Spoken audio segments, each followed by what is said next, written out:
抗生素、藥水、加藥法。優卓系統透析液。1. 洗手。請用清水及鹼液清潔雙手、手掌、手背、指隙、拇指、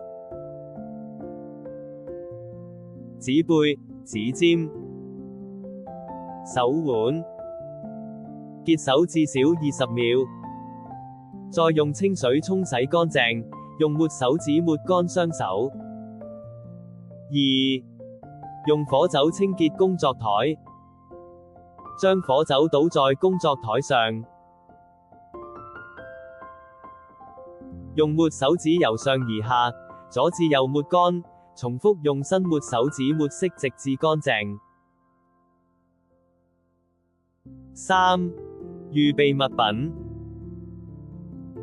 包括透析用品、抗生素、針筒、23號針嘴、火酒棉花，需檢查所有物品之有效日期。4. 戴口罩。5. 洗手或用酒精消毒液擦手。6. 輕輕搖動藥樽。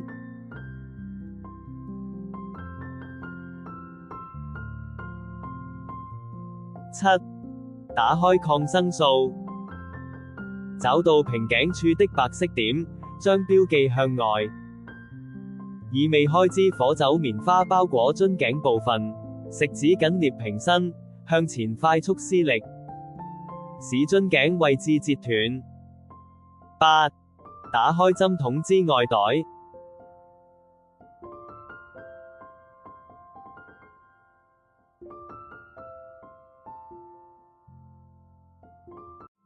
9.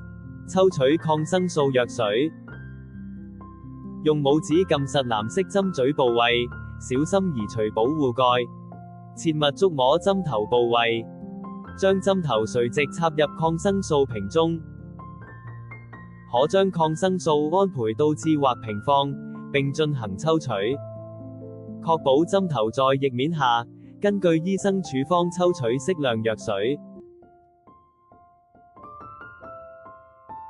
小心套回針蓋，將針筒垂直擺放，輕彈針筒驅走空氣。10. 更換新的23號針嘴，更換23號粉藍色針嘴。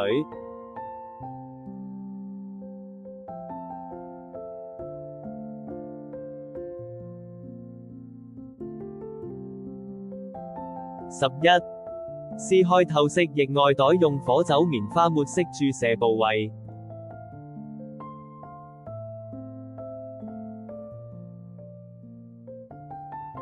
12. 將藥水注射入透析液內，用拇指撳實藍色針嘴部位，小心移除保護蓋。將手放在台上，以作支撐。用拇指和食指捉住注射部位，慢慢平入，小心針嘴刺穿透析液袋，然後慢慢注入抗生素。13. 搖勻透析液，使藥水充分混合，檢查透析液有否漏水。